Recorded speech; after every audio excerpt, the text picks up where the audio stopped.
Nagsimula ang lahat sa eskwela, nagsama-samang 12 sa kalokohan at sa tuksuhan, hindi maawat sa isa't isa. Madalas ang standby sa cafeteria, isang barkada na kay saya, laging may hawak-hawak na gitara, konting udyok lamang kakanta na. Kay simple lamang ng buhay nun, walang mabibigat na suliranin, problema lamang lagi kulang ang gatong.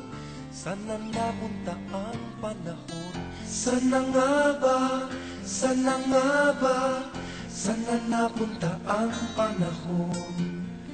Sana nga ba, sana nga ba, sana napunta ang panahon. Sa unang ligaw kayo'y magkasama, magkasabwat sa pambobola, walang sikreto kayong tinatago, o kay sarap ng samahang barkada.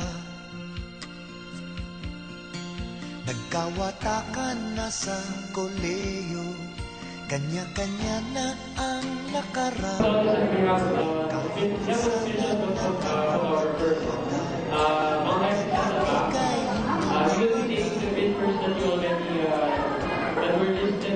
saan na napagpanapilan, sa dados ko'y na meron din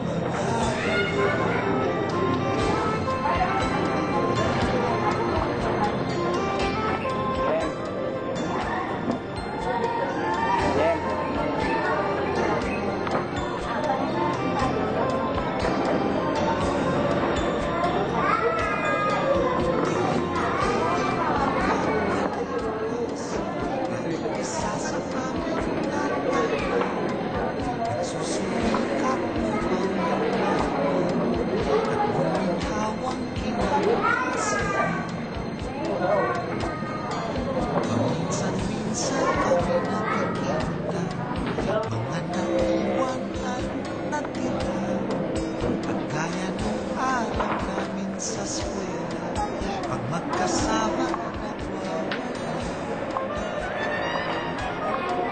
Napakahirap malimutan ang saya ng bawat sandali, kahit lipas na ang ilan, magkabarkada pa rin. Magkaibigan, magkaibigan,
Nandito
I was inviting the whole family, my mother, my father, my brothers arriving from the airport in Dinawan. And I told them to come here. So my mother was my schedule, so she was talking to the Lord and said, oh, di ba kung really to Dinawan? So she woke up. My mother was also there. I know parents are very much excited about the day. And parents, this will only be the first among ceremonies that I know it will be amazing. There will be the